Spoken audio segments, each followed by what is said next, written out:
Look, I didn't do anything wrong, just chose what felt right for me. I left my husband for someone who once made me feel alive, believing I could rewrite my story. Now I sit alone in the same house, reading legal papers with his lawyer's name at the top, wondering when I stopped being the victim and became the lesson. Before we dive deeper into this story, I have one small request. Please subscribe, drop a like, comment and hit that hype button to boost this channel so more people can discover these incredible stories. It started in the simplest way. Coffee on a rainy afternoon, an old song playing, and a voice I hadn't heard in 10 years saying my name. I turned, and there he was, Rowan Sutter. He looked the same, maybe even better, still wearing that careless grin like life never really touched him. I remember laughing, saying he hadn't aged a day, and he said, "You have, beautifully." I told myself it was harmless, just catching up, but something inside me stirred in a way I hadn't felt in years. At home, David was in the kitchen helping Leo with homework. He didn't look up when I came in, just asked how my day was. I said, "Fine," and went upstairs. Lately, "fine" had become the only word between us. Our house was perfect, clean, organized, safe, but I felt like a guest inside it. David had built everything around order, while I lived in moments. I used to love that about him, his quiet steadiness, but now it just felt like being managed. That night when I lay in bed beside him, my mind kept replaying Rowan's laugh, the way he'd looked at me like he still saw the girl I used to be. I felt guilty for thinking about him, but I also felt alive. David was scrolling through news on his phone, the light reflecting off his glasses. He said, "You're quiet tonight." I told him I was just tired. He said, "You've been tired a lot lately." I turned away and said nothing. The next day, Rowan messaged me. He'd found me through the design studio's website. "Still making things beautiful, I see," he wrote. I smiled, typing back, trying my best. We talked about work, old friends, memories that had faded around the edges. I told myself it was harmless. Everyone stays in touch these days. It didn't mean anything. But when I checked my phone during meetings, waiting for his replies, I knew it already meant something. That weekend, David asked if we could spend the day together as a family. Just the park and dinner, simple things. I said I had a project deadline, which wasn't true. I spent the afternoon messaging Rowan instead. He asked why I'd ever left art school. I said I'd chosen stability. He replied, "And did it make you happy?" I didn't answer. Later, I told my coworker Sienna about the messages. She grinned and said, "Careful, that sounds like dangerous nostalgia." I said it wasn't like that. She shrugged. "If it isn't, you wouldn't be smiling while you talk about him." I laughed, brushing it off, but she was right. I was smiling. At dinner that night, David was telling Leo a story from work. I wasn't listening. My phone buzzed with a message from Rowan. "Sometimes I still think about you." I looked up and saw David watching me. He asked if something was wrong. I said, "Just work." He nodded and went back to his story, but I felt a pulse of irritation. He never pressed, never demanded. Part of me wanted him to. After Leo went to bed, I found David at his desk, sketching something for a client. I leaned on the doorway and asked what he was working on. He said, "Just a renovation, nothing exciting." His voice was even, steady. I said, "You never tell me about your projects anymore." He looked up. "You never ask." I wanted to argue, to tell him he never tried either, but the words felt small. I said goodnight instead. When I woke up later, he was asleep beside me, his arm lightly touching mine. I moved it away. I told myself it was because I was hot, but really it was because the contact made me feel trapped. By Monday, Rowan and I were talking every day. He sent me a photo of a painting he'd finished, a swirl of colors, messy and free. He said it reminded him of me. I told him I didn't paint anymore, that I didn't have time. He said, "You should. You always said that's when you felt most alive." I stared at that message for a long time. At work, I caught myself staring out the window, thinking about what it would have been like if I'd stayed with him back then. Maybe I would have been braver, less ordinary. David's voice echoed in my memory, calm and measured. We can't build a life on what if, but what if we could? That evening, David suggested we go out for dinner next weekend. I said I'd see if I was free. He looked confused. Free? He asked. You're my wife. You don't have to schedule us. I said, well, maybe I do since you never plan anything. His eyes narrowed slightly and he said, I plan everything. You just stopped showing up. That line stung. I said he always exaggerated.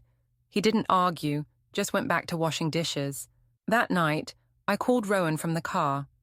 I told him I missed our conversations, the way he used to challenge me. He said, then why'd you leave me?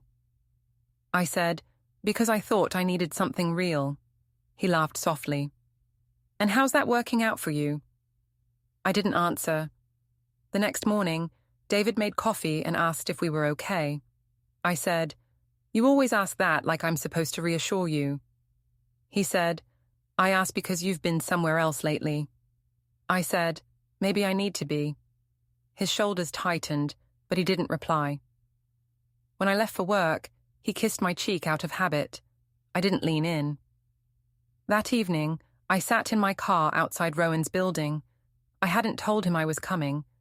I just wanted to see him. When he opened the door, he looked surprised, then smiled. So you finally came back. I said, maybe I never should have left. Inside, his loft was cluttered, filled with canvases and unfinished pieces. It smelled like turpentine and freedom. I stood there, feeling like I'd stepped into another life. He handed me a drink, asked about David. I said, he's fine. Everything's fine. He smirked. You don't sound fine. When I left hours later, the city lights shimmered off the wet streets, and I felt lighter, reckless, almost reborn. I told myself I wasn't doing anything wrong. I was just remembering who I used to be. As I drove home, I checked my phone. There was one unread message from David. Don't forget Leo's presentation tomorrow. He'll want you there. I closed the screen without replying. The next morning, I woke up feeling strangely clear, as if the night before had been some small act of rebellion I didn't need to regret. David was in the kitchen packing Leo's lunch, humming quietly to himself. He looked so ordinary in that moment, steady, familiar, unshaken, and I felt something between guilt and irritation. He asked if I was coming to the school assembly. I said I had a meeting. He smiled gently and said, I already told Leo you'd be there. I said, then you shouldn't make promises for me. His face fell, just slightly. At work, I couldn't focus. I kept checking my phone, waiting for Rowan to text. Around noon, he finally did. Did you think about me last night? I smiled and typed, more than I should have. He replied, good. Maybe that means something.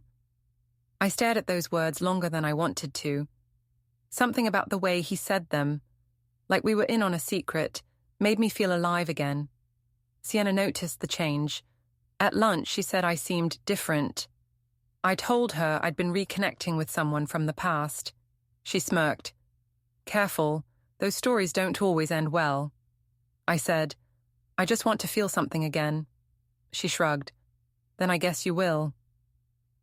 That evening, David asked how my day was. I said it was fine. He asked if I went to Leo's assembly. I said, I told you I couldn't. He didn't argue, just said, he looked for you. Something about the calm in his voice made me defensive. You could have reminded me again, I said. He looked at me for a long time before replying, you used to remind yourself. I walked away before he could say anything else. Later that night, Rowan called. He asked if I ever thought about what would have happened if we'd stayed together. I said, maybe we would have burned out.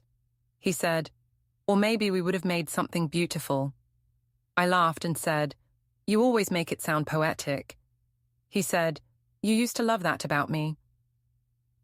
When we hung up, I lay awake listening to David breathing beside me. He had fallen asleep easily, like he always did, as if nothing in the world could shake his peace. I stared at the ceiling, wondering if that was what love turned into. Comfort for one person, loneliness for the other. The next weekend, Rowan invited me to his new exhibit.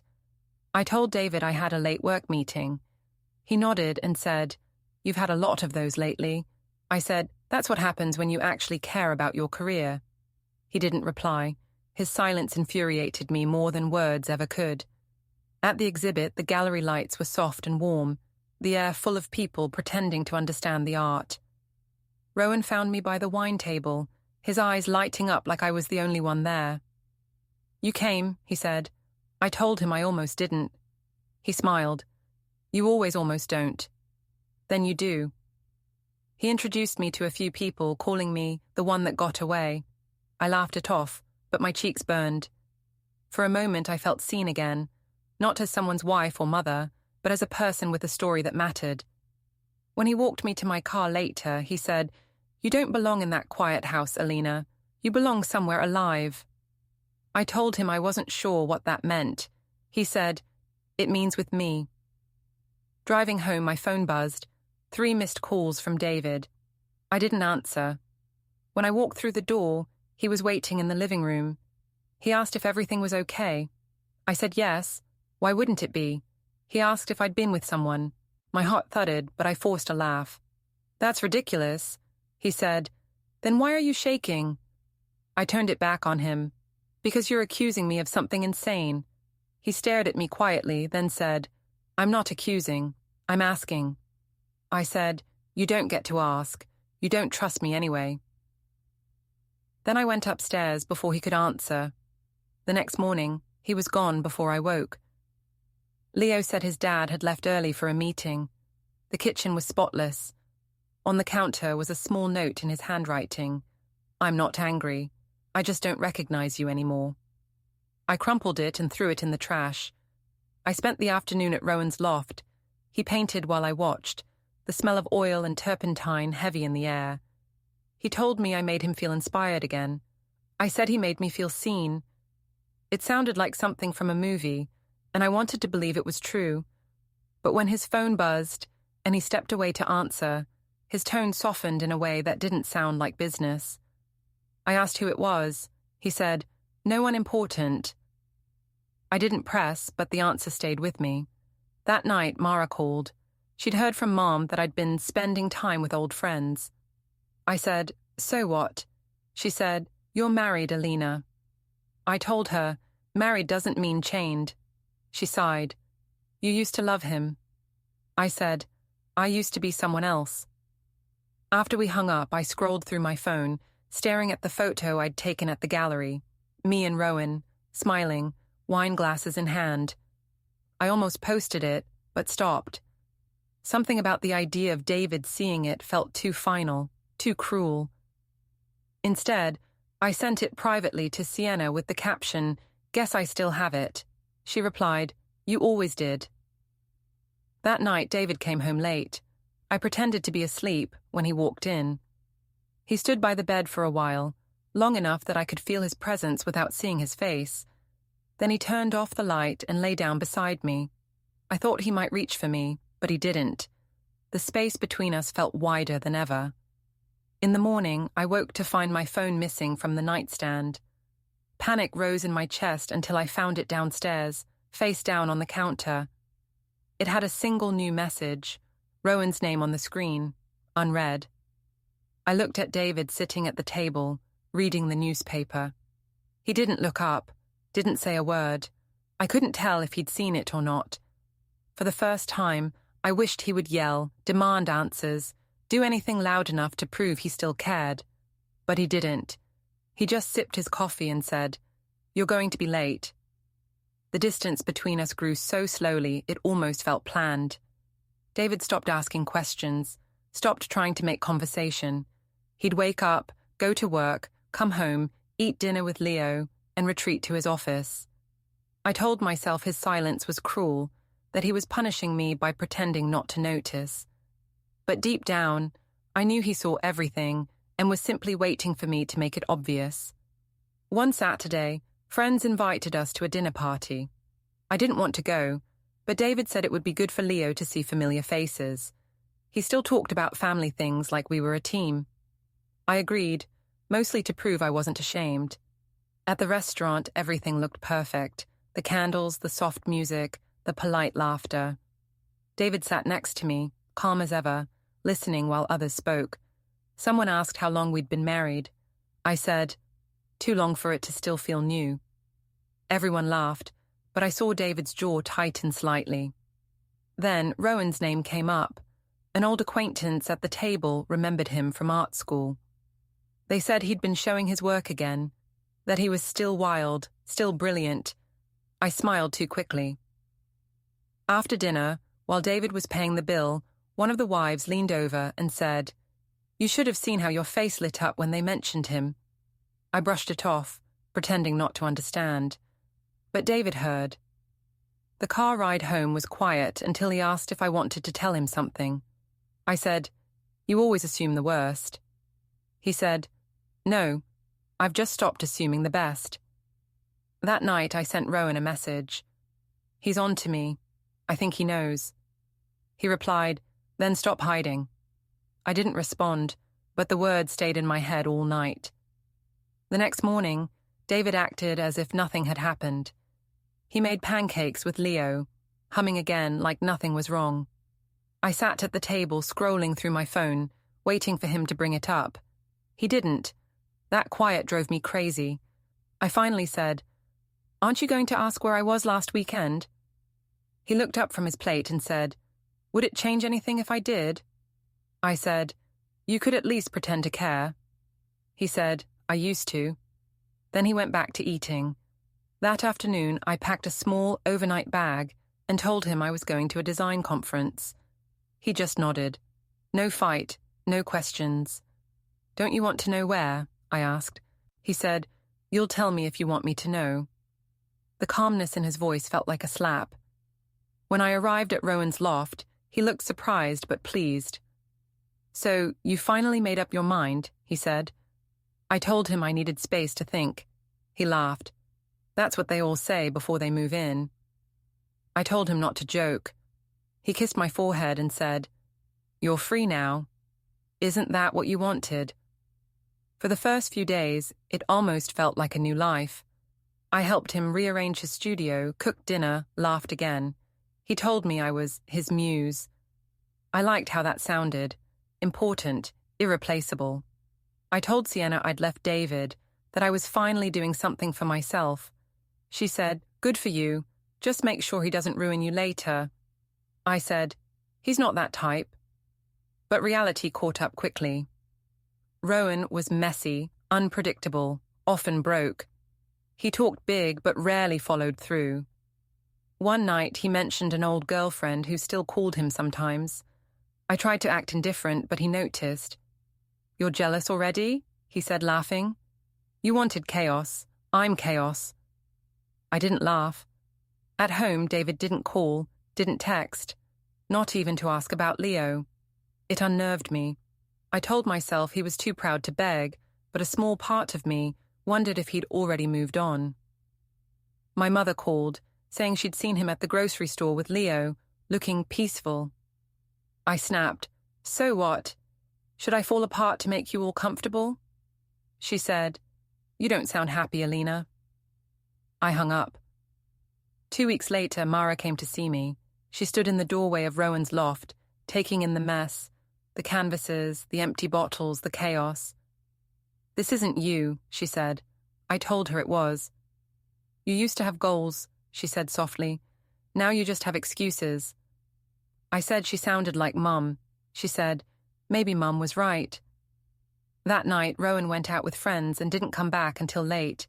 I stayed up, scrolling through messages that weren't coming. Around midnight, a notification appeared, an email from David. The subject line was simple: "Please review attached documents." I opened it, expecting something emotional, but it was formal.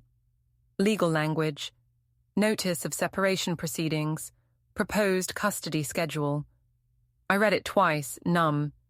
It wasn't anger. It was precision. Every detail already thought out.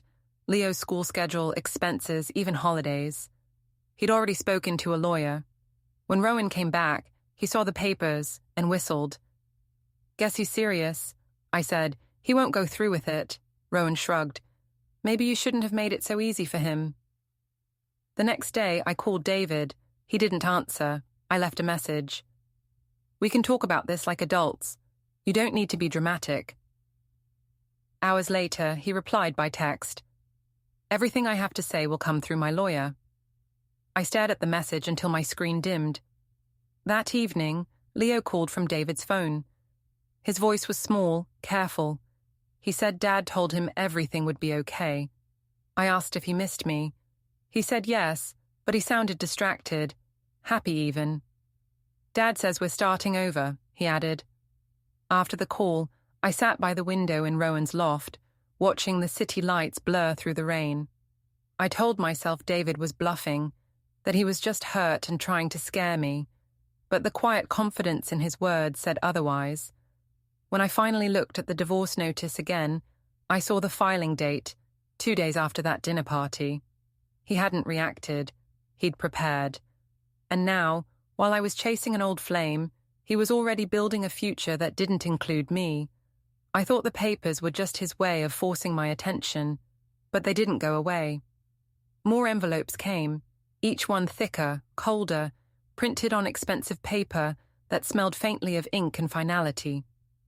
The first was about finances, joint accounts frozen, mortgage refinanced in his name, credit cards deactivated. Then came one about custody. He'd requested partial custody, but listed himself as the primary parent. That phrase hit harder than any argument ever had. I called him 3 times. No answer. When he finally texted back, it said, "Please direct all communication through counsel." I read it aloud to Rowan, waiting for him to be outraged on my behalf. He just shrugged. "That's what happens when you poke a man who bottles everything up." I said, "You're not helping." He said, "I'm not trying to." The next week at the studio, Sienna asked how I was holding up. I told her David was being petty and controlling, cutting me off financially to make me crawl back. She looked uneasy. "I heard he's not talking to anyone about it. That's not petty. That's deliberate." I laughed it off, but the word stayed with me. Deliberate. That was exactly what it was. When I stopped by my parents' house, Mum was in the garden. She said softly, "He came by last week with Leo." He looked tired but calm. I asked what he'd said about me. She hesitated before answering. "Nothing." That silence burned worse than an insult. "He just doesn't care anymore," I said. She replied, "Maybe he cares in a different way. Maybe he's letting you be who you said you wanted to be." At Rowan's loft, things were already different. He spent most days painting or disappearing for hours. When I asked where he went, he said, "You don't need to know everything." I said, "That's not fair." He said, "Neither is dragging your marriage into my studio." I told him he didn't have to worry. It would be over soon. He said, "You say that like it's good news." I started sleeping badly. Every time I closed my eyes, I saw David at the kitchen table, quiet, steady, planning something I couldn't stop. One night, I opened my email to find a scanned copy of a financial statement. He'd already moved our savings into a trust under Leo's name. I called him again. Voicemail. I left a message saying, "You're trying to erase me from my own family." The next morning, his lawyer replied instead, "Mr. Vale's actions are consistent with protecting his child's future. Please refrain from personal contact." At work, people were whispering. Someone had forwarded a photo from the gallery. Me and Rowan smiling, wine glasses in hand. My manager called me into his office and said the firm's reputation mattered. I said, "My private life has nothing to do with my job." He said, "Unfortunately, perception does." I walked out before he could finish. That night, I told Rowan about it. He said, "Maybe lay low for a while. Let things cool off." I looked at him. "You're embarrassed, aren't you?" He rubbed the back of his neck. "No, just practical." I said, You don't want people thinking you're with a married woman." He didn't answer. When I got home to the loft, my things were still in boxes from when I left David. I'd never unpacked. It hit me then. I wasn't really living anywhere, just existing between what I'd run from and what I thought I wanted. 2 days later, Mara came over uninvited. She handed me a folder from David's lawyer. Financial disclosure, asset list, estimated valuations. "He asked me to bring it," she said. "He didn't want to make things harder for you." I laughed bitterly. "How considerate," she said. "He's not doing this to hurt you. He's just done being hurt." After she left, I poured wine and opened the folder. Every page was detailed, labeled, precise. He'd documented everything: dates, transactions, proof of where every cent had gone. Even my hotel stays were listed, with receipts. It wasn't anger, it was evidence. I texted him anyway. "This is cruel. You're ruining me to look righteous." He replied an hour later. "No, Alina, I'm just correcting the story." The next morning, a courier delivered another envelope. Mediation scheduled, 9:30 a.m., Friday. I called Mara again, demanding to know if she'd known. She said quietly, "You'll have a chance to speak. Maybe that's what you need." Rowan didn't come home that night. I woke at dawn and found a note on his desk. "Out of town for a few days. Don't wait up. No call, no explanation." I sat in the quiet loft, surrounded by half-finished paintings and empty wine bottles, wondering how I'd ended up with nothing solid. The only man who'd ever really tried to hold my world together was the one I'd accused of trapping me. And now he was dismantling everything he built for me, piece by piece, without ever raising his voice. When Friday came, I stood outside the law office for 10 minutes before going in. Through the glass door, I could see David seated at the long table, calm and upright, his lawyer beside him. He didn't look at his watch, didn't fidget, didn't look nervous, just waiting. I almost turned around, but then I thought about how it would look if I didn't show up. So I walked in, head high, pretending I wasn't trembling. He stood when I entered, nodded politely, then sat back down. No anger, no warmth either. Just distance. The lawyer gestured for me to take a seat. Papers were laid out, pens aligned, everything too neat. As the meeting began, I realized for the first time that David wasn't fighting me. He'd already won. By the time it ended, my voice was gone, my throat raw from arguments that didn't matter. He hadn't raised his tone once. He'd just watched, listened, and written his name where it needed to go. When I stepped outside, the air felt sharp and thin. Rowan still hadn't called. My phone buzzed instead with a message from David's number, short and simple. "Please collect your belongings this weekend. I'll be away with Leo." I read it twice before realizing it wasn't a request. It was permission to leave what was already gone. The mediation meeting was supposed to be a formality, but nothing about it felt small. The conference room was too bright, the air too still. I sat across from David, trying to find some trace of the man I'd once known, but he looked like someone who'd already finished grieving. His lawyer started calmly, listing items one by one. Property division, savings accounts, custody arrangements. I couldn't focus.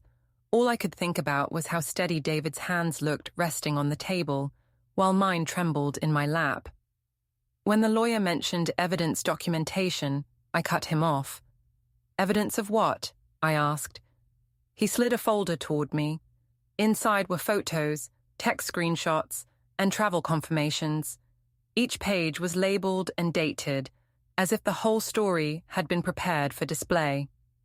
My stomach dropped. "You went through my things," I said. David finally spoke, his voice even. "I didn't have to. You left a trail." The room went quiet. My lawyer leaned toward me, whispering something about remaining calm, but I couldn't hear her. I stared at David. "You could have asked me," I said. "You didn't have to humiliate me like this." He shook his head slightly. "You did that yourself." The rest of the meeting blurred together. Financial disclosures, talk of joint investments, statements about Leo's well-being. Each time I tried to speak, the lawyer returned to his notes, unbothered. When they brought up the house, I protested. "It's where my son grew up. You can't just erase me from it." David's tone didn't change. "You left. I'm just formalizing what you decided." By the time we broke for lunch, I felt hollow. I stepped outside, leaned against the wall, and called Mara. "He's turning this into a performance," I said. "He's trying to make me look unstable." She sighed. "He doesn't have to make you look like anything, Alina. People have already seen what happened." I said, "You sound just like him." She replied, "Maybe that's because he's not wrong." Then she hung up. When I went back inside, David was speaking quietly with his lawyer. They both looked up when I entered. "We'd like to finalize today if possible," the lawyer said. I stared at David. "You're really ending this like it's a business deal?" He said softly, "It was a partnership. Until it wasn't."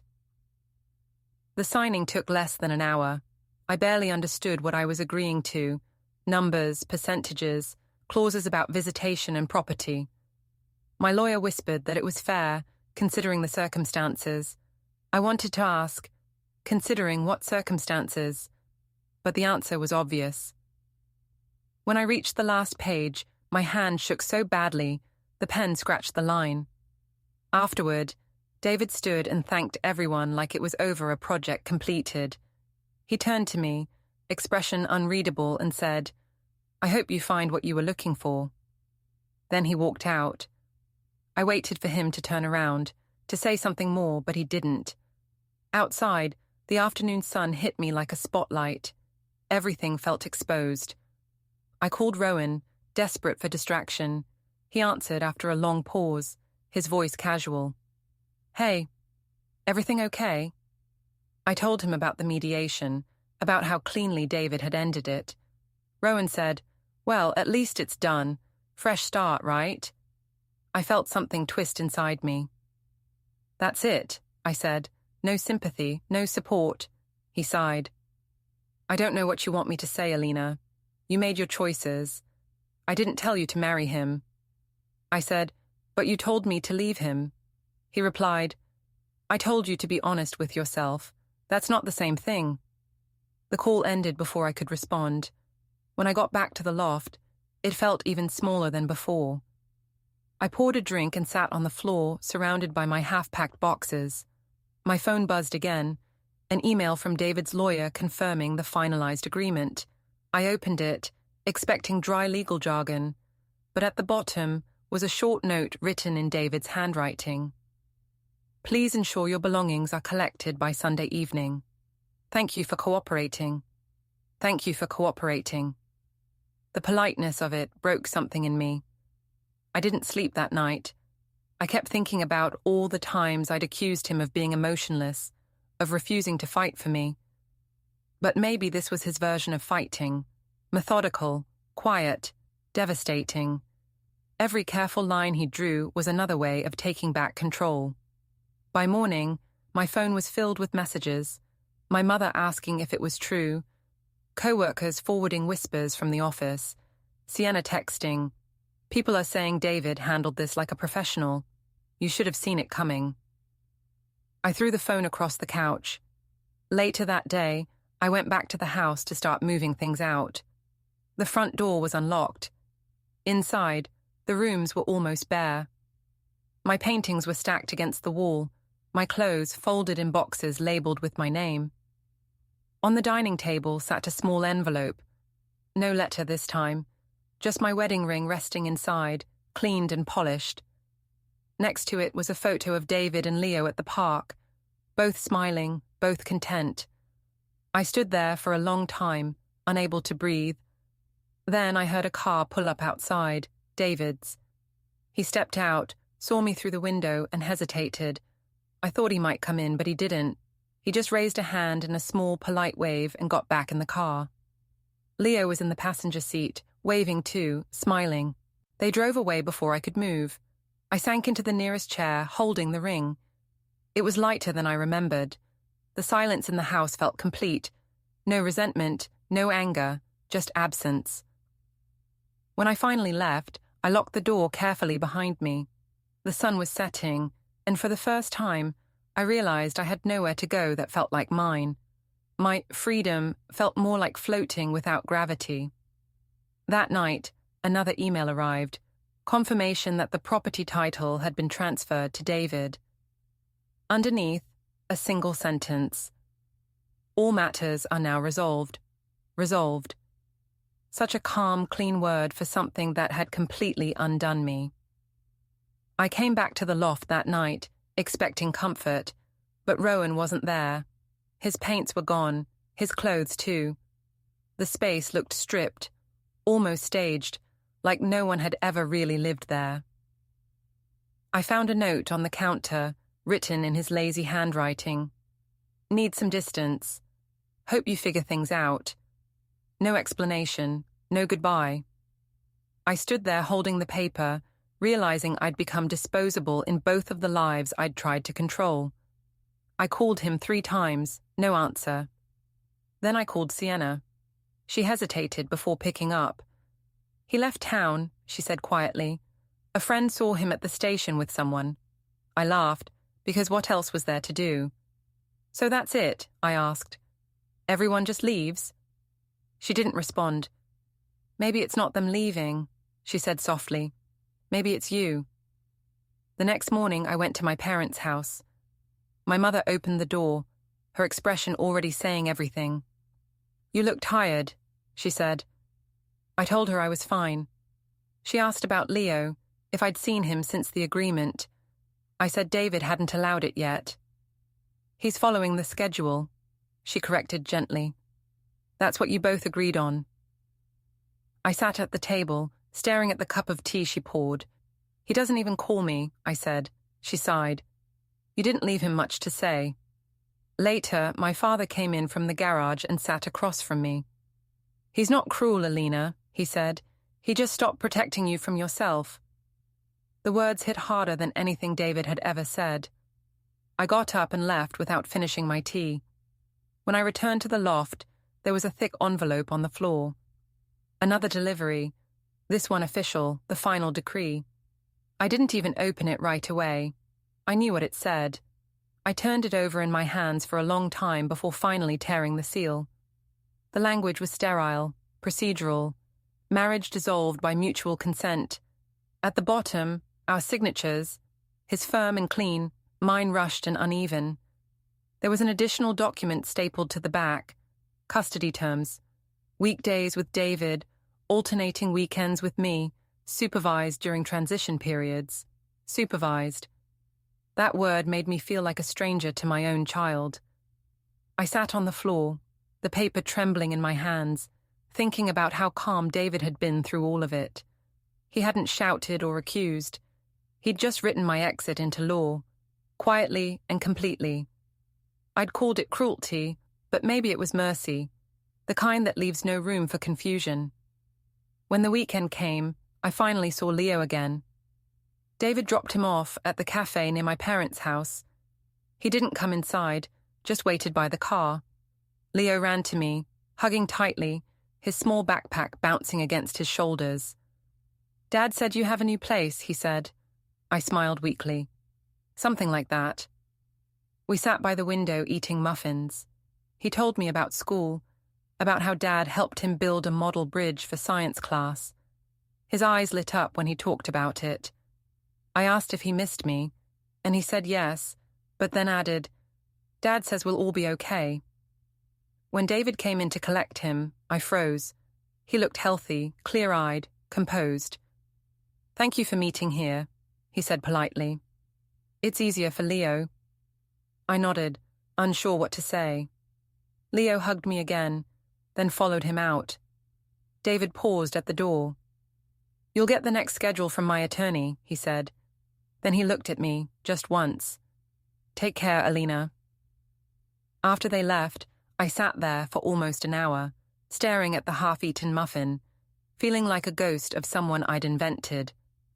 Back at the loft, I finally opened the last box of my belongings from the house. Inside were old photos, our wedding, vacations, moments that seemed impossibly distant. I found one picture of us standing in front of the first apartment we'd shared. We looked poor, happy, unsure.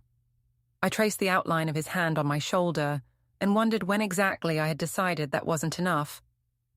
That night, I couldn't sleep. The city outside felt too loud, the walls too thin. Every creak sounded like something leaving. I got up, walked to the window, and watched the streetlights flicker on. My reflection looked older, smaller, blurred by the glass. I whispered, "You got what you wanted." The silence that answered me was heavier than any argument. The next morning, a letter arrived from my lawyer confirming all accounts had been finalized, all documents closed. There was no more waiting, no more appeals, no more maybe, just an ending. I looked around the loft, bare walls, unfinished art, a bed that didn't feel like mine, and realized how complete the emptiness was. I spent the afternoon walking through the city, past familiar places that now felt like scenes from someone else's life. At a crosswalk, I saw a family waiting together, the father holding the mother's hand, the child tugging at their coat. For a second, I almost called out, convinced it was us, but it wasn't. When I got home, the air in the loft was thick and still.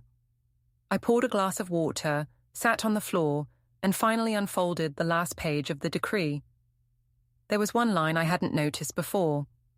All prior claims, grievances, and obligations between parties are hereby resolved. I stared at the word, resolved. It felt final in a way that broke me open. I wanted to hate him for it, for being so composed, so careful. But I couldn't. I'd built the story that made him look heartless, and he'd ended it with nothing but clarity. That night, I placed my wedding ring on the table beside the decree. It caught the light briefly before settling into shadow. I whispered his name once, but the sound didn't fill the room, and for the first time, I understood that his silence had never been punishment. It had been peace, the kind he'd spent years offering, the kind I'd kept refusing until he gave it to himself instead. Don't forget to hit like, subscribe, and turn on the bell so you don't miss the next story. Write in the comments from which city you are watching.